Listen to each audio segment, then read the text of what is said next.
Hi there, it's Kevin with RogueDeckBuilder.com here with another match with Warriors. I think we keep this. This is a weird hand to keep, but we have double secure the wastes. Chief of the Edge, we just need one of the other colors, a complete disregard. It's a very keepable one land hand. We have action for 2 turns. We'll need to draw a land within 3 draws. So statistically speaking, we should be drawing that land. And then we'll have at least Chief of the Edge. And then if we're not drawing lands, we're probably drawing into other cards that are playable. So I'm thinking that this is a barely keepable hand.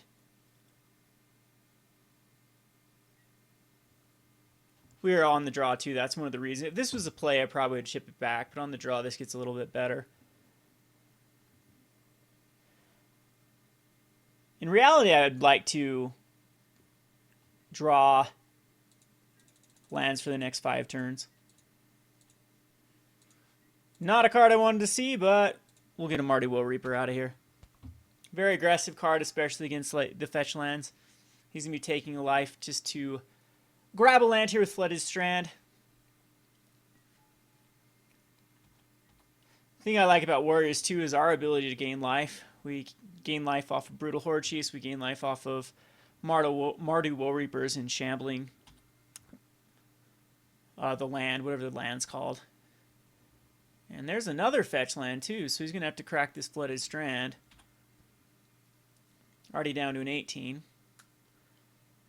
And hopefully we can hit this other land drop. And a Canopy Vista, so he probably doesn't have a... He does have a Warden. That is a card I will trade if he wants to trade. Life Link is one of Warriors' hard, like, Siege Rhino is okay to kill because it's usually just an expensive way to gain 3 life. But cards like Warden of the First Tree that can keep gaining back a lot of life are definitely difficult to deal with. And he does not decide to block. So we will throw out another Mardu Woe-Reaper. Now we have the Complete Disregard if he pumps up his Warden. Then we can Complete Disregard it. If we draw into one more land. If not, we have Chief of the Edge that will trade with it. So far I'm really liking the board state and our hand.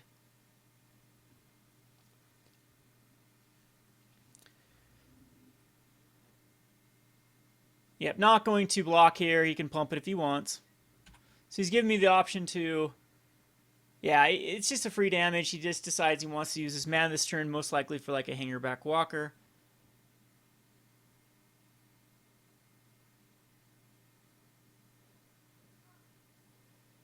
Pumping up his Warden isn't the greatest. Like, I thought about splashing green in Warriors. It'll be a brew for another day. Warden is a decent 1-drop, but you also get Collected Company, which I think is incredibly powerful. It'd be a lot more aggressive deck with Warriors. He's going to Silk Wrap a Mardu Woe-Reaper, which is fine. I could care less about that. He has to use a Silk Wrap on a card that isn't that relevant at this point. Still going to be able to get in there for 2 damage.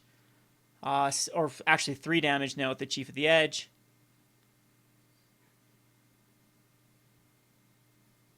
And that used his turn.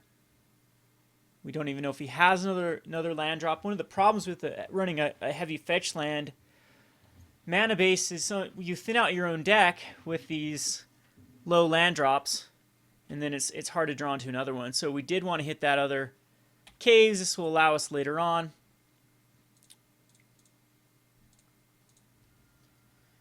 to Complete Disregard like a Hangerback Walker.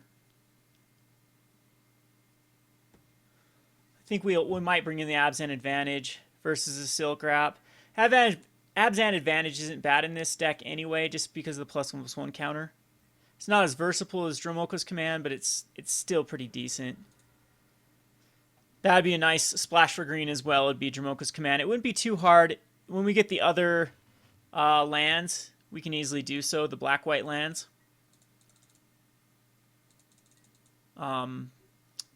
Like the, what do they call these? The Tango lands?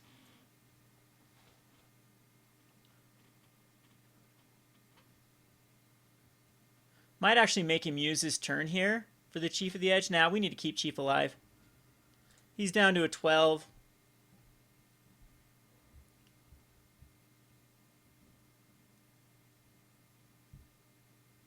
Haven't really seen many decks run Stasis Snare. Yeah, it's just Silk Wrap is just the perfect curve for getting rid of Mantis Riders. I think Mantis Riders might end up becoming obsolete again because of Silk Wraps or some of these aggressive 2-drops that people are playing right now. Yeah, he's gonna smartly keep back the Warden. Do I want him to use his mana here?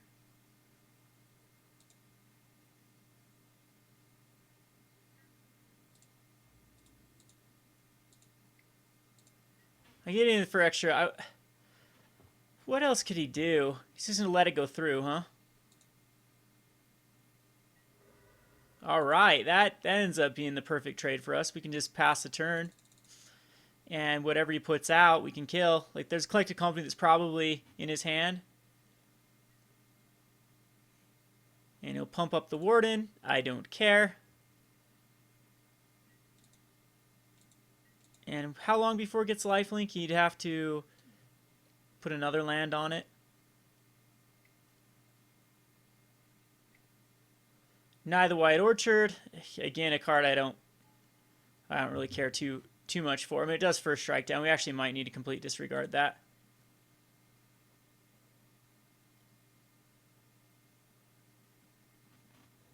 And gets the other Canopy Vista. The worst case scenario is like a Hangerback Walker. And if you Hangerback Walkers, we will complete disregard it.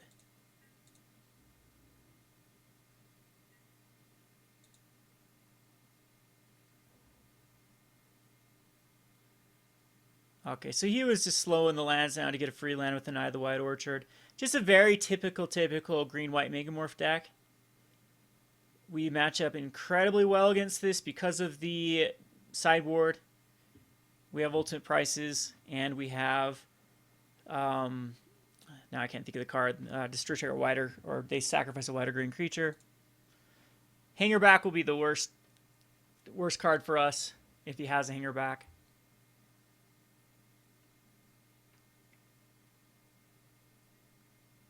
It's going to be a Death Miss Raptor, and we'll actually complete disregard the Knight. And we try to cheat there and not take any life. But MTG caught us. So we'll complete disregard here, get rid of the first striker. Now he's got a block. Guess we could have secured. Secured might have been better. Secure for 2.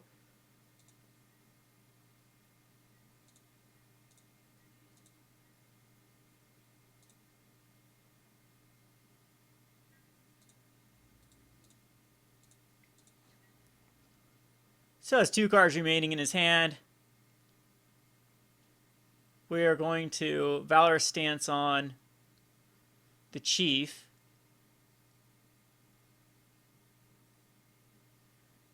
And I wonder if he just lets 3 damage slide through. Like, what I want him to do is block the Death Miss, but not block with the Warden. Alright, that's fine. And we will give our dude indestructible. Gets rid of the Raptor. Gets rid of the Warden. We have Secure the Waste in a turn we can play for 1. I think I will at this point. It's to the point where I have so many in my hand that I'm going to be able to use them for the next 9 turns. Well, more like 3. So... no dead drop, so a land to be fine, a Brutal Hordechief to be fine. He has 3 cards remaining in hand. Oh, I was going to say there was like nothing he could draw into without... but Whisperwood definitely is the one card that he could cast that gives us a bit of a problem. Now I think we need to just rely on Secure the Wastes.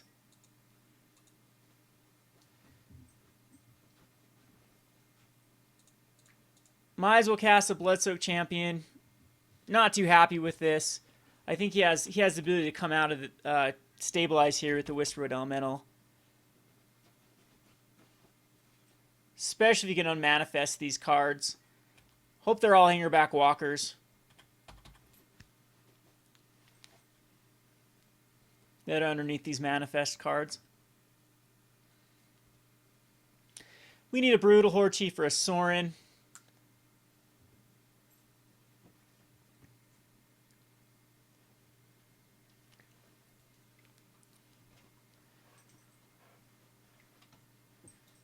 And that's going to be a Den Protector, which is going to get back a Warden and put the Death Mist Raptor back into play.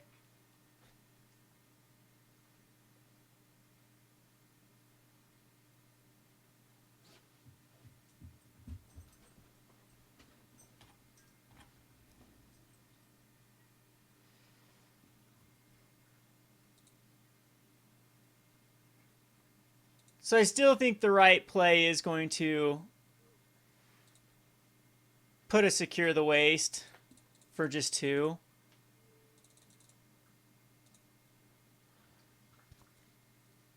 That's potentially lethal or close to lethal with a Brutal Hordechief that we have 4 of in the deck.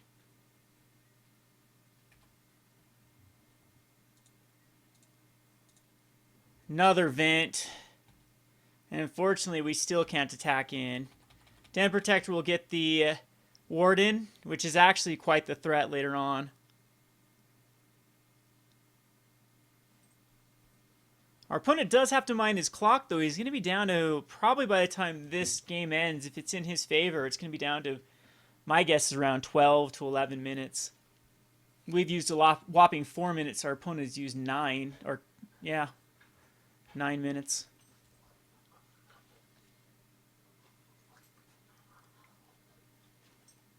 So he's going to command on the... Oh, then he can get that back. That is... Yeah, that's something that we need to avoid him drawing into commands. Of course, we want these manifest cards being the commands. He can get back to command. He can now begin to basically take out all of my creatures through the unmanifesting over Den Protectors for commands, bringing back Death Mist Raptors. Guess that was the card I should have complete disregarded. Was the Death Mist Raptor.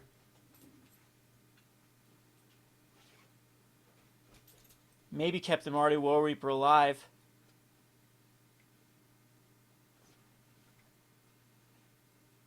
See, there's an Archangel coming down here. Yep, there's an Archangel. That's... I had to pay 1 to a block now.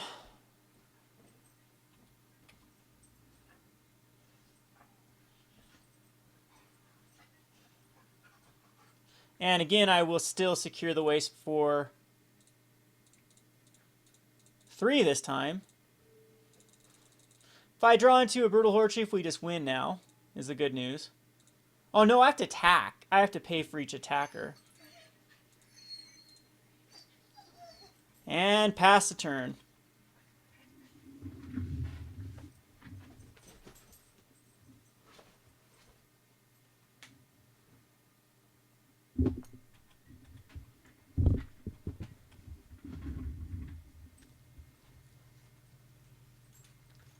Just crazy how one card can completely get him back in the game.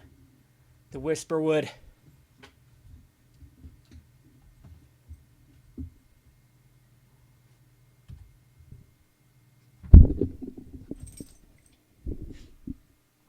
And he'll morph over the Den Protector for assuming the command here.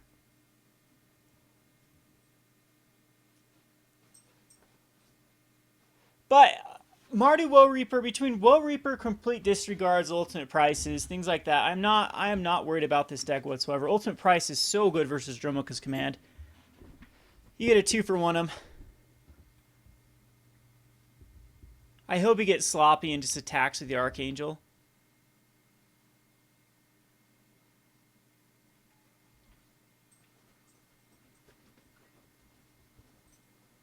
But the command will basically solidify that he wins here, because then he can kill the Brutal Hordechief in response.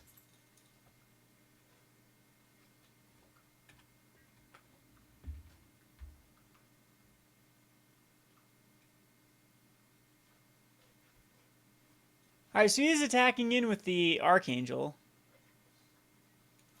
which I will gladly take the damage. For whatever reason, if he taps out for... wow, we could actually still just win here. Just flat out win. Because he didn't get back the ward and he has no lifelink. If just a few of these get through... Depends on what we draw here.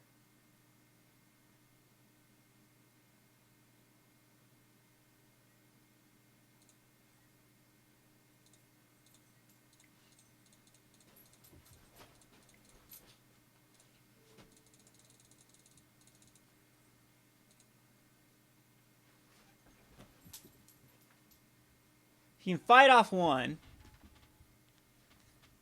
And he should have enough blockers, though.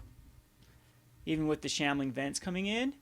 Yeah, 1, 2, 3, 4, 5, 6 blockers. Kills one off with a command. I could be okay here. So he did get sloppy with the Archangel. There's a Brutal Hordechief, but there's no point. Because he'll just fight it off. If he fights off the Brutal Hordechief, though, what does he? He'll have 1, 2, 3, 4, 5, 6 blockers. And yeah, he's dead. So I could just activate a Shambling Vent, but this forces his hand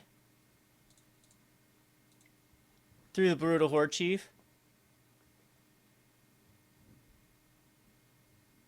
I could only activated one of the Shambling Vents.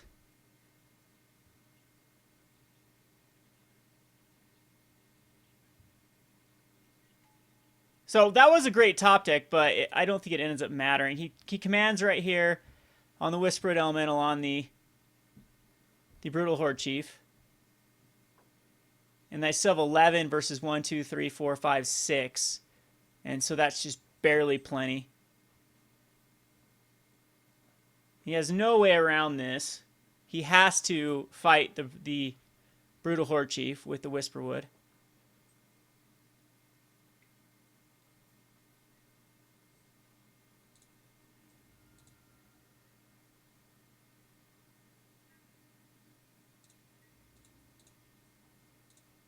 And we'll swing in. I think I did this right. 1, 2, 3, 4, 5, 6. He still loses 5 no matter what. Unless he has some miracle of a card in his hand that just costs 1 mana.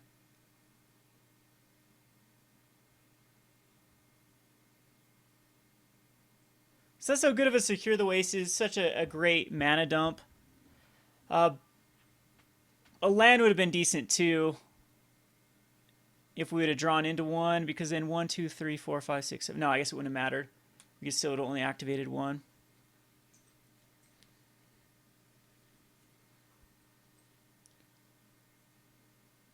So 5 should still go unblocked. He wasted precious time trying to figure this out.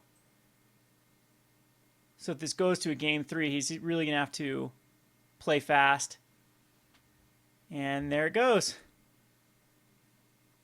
So on the sideboard, we'll bring in the Abzan Advantage. I'm not quite sure if he's going to be bringing in more Silk Wraps, so I'm not quite sure I care about it. It doesn't take care of, it takes care of some like Chiefs. The cards that I'm not, Bloodsoaked are still okay. Mardu Shadowspear does seem weak in this match. Valorous Stance also seems weak. It takes care of Archangel of Tithes and his, you know what, Valorous Stance still might be good. Ultimate Price is great. Wingmate Rocs are great. Chief of the Scales, I don't think we quite need them. Even though they do... Like, I like Chief of the Scales versus the... whatchamacallits. Hangerback Walkers. I really don't think I need Bloodsoaked Champions. I think they just end up being dead cards. Battle Brawlers and Bludgeon Ragers, I think that he just clogs up the board too much. We just have to go this extremely late strategy. Sorin's fine, Self-Inflicted Wounds. It's going to be... the Abzan Advantages are going to be the weak link here. I don't think he's bringing much in. And I'd rather have Valorous Stances than to kill off the Whisperwood Elementals and the Archangel of Tithes. but we are really low on creatures going in this heavy control-based route. We need those Death Mist Rappers exiled, or just anything exiled as soon as possible with Mardu Woe-Reapers. But I still like going into this later game strategy with like Brutal Hordechiefs and all the Secure the Wastes. So yeah, this seems fine. If he was just like the regular Wingmate Megamorph, I'd take the Valorous Stances out, but we saw the Archangel Ties, and we also saw the Whisperwood Elemental.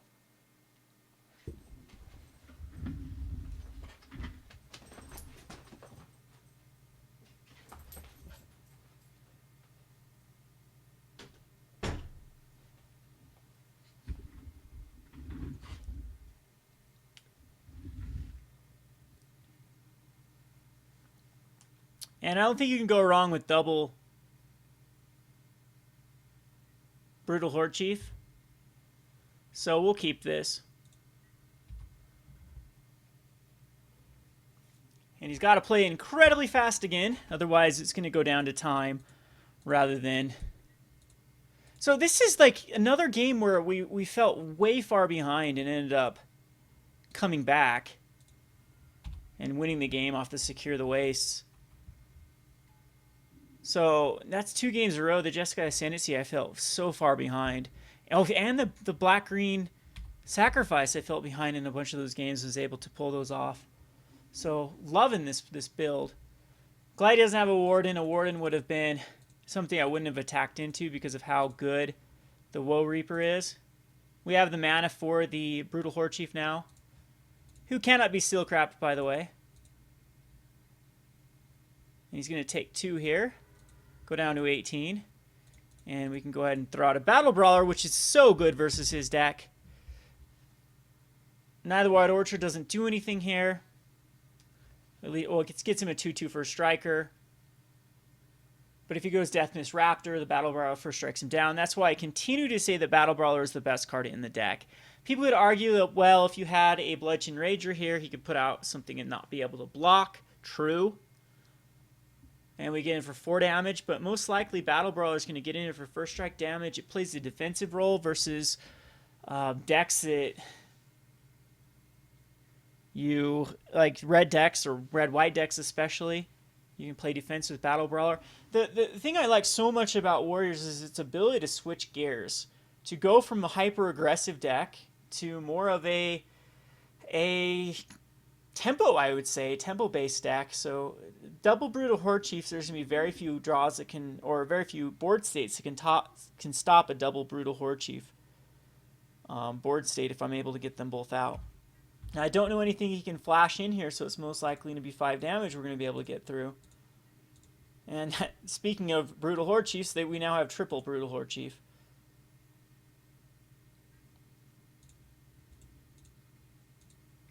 He's a few white sources away from Archangel of Tithes. I guess to Secure the Waste could kill my Mardu Woe-Reaper, but I don't know of many decks that actually, the green-white Megamorph decks do not run Secure the Wastes.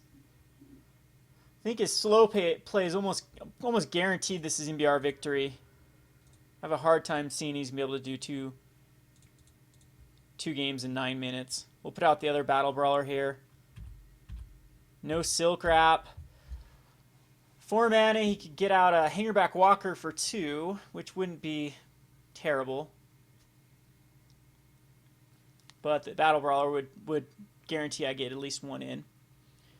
A Death Mist Wrap. A Gideon is very, very weak.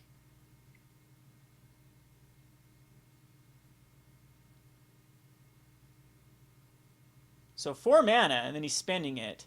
Yep, that's what I thought was coming. A Hangerback Walker for 2. Which means a Complete Disregard would just completely win. Chief of the Edge is great, but it's going to be brutal. And we will attack him with everything. He'll most likely block the Mardu Woe-Reaper.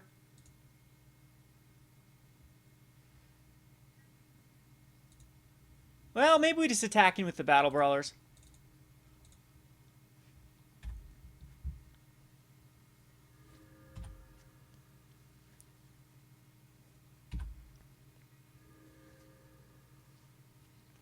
He'll take 3. We can exile it next turn. He's down to an 8. I don't really care too much about blockers. It gives us another attack with the Mardu Woe-Reaper next turn. Can't really fight off with just a Thopter. I guess you could fight off a Battle Brawler, but can't fight off a Brutal Hordechief.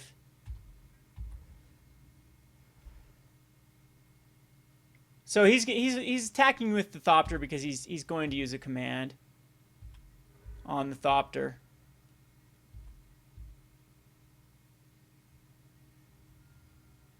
Puts him down to a 7.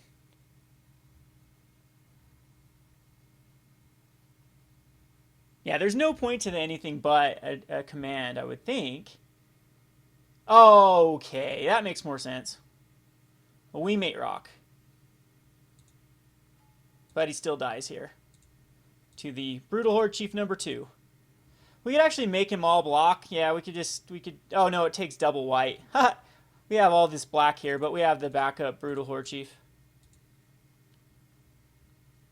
And that will win the game, just on attacks. And get rid of that Hangerback Walker.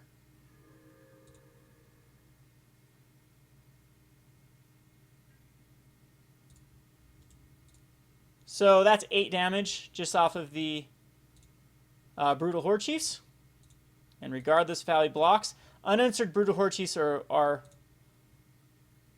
brutal, to say the least, especially in this deck, especially with recurring cards like the Bloodsoaked Champion, which I bring in versus a bunch of different matchups.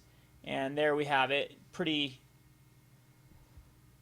easy to win there against Green-White Megamorph, which is going to be a very consistent deck. A lot of people have touted it to be the best deck or at least the most consistent, because you don't really care with Green-White Megamorph how the metagame shifts. You're going to be very well positioned against all of it. It's good against like Sphinx's Tutelage. It's good against Control. It's good against Abzan. It's good against red-green landfall. Like, all these matchups are just slightly in the favor, or it's just that it's the perfect deck that is a 50-50 deck. You basically have a shot at beating every deck. It's just a very well-rounded, has answers to everything with Dromoka's commands and Silk Wraps and things like that. Anyway, hope you enjoyed this match. This has been Kevin with RogueDeckBuilder.com. Thanks for watching.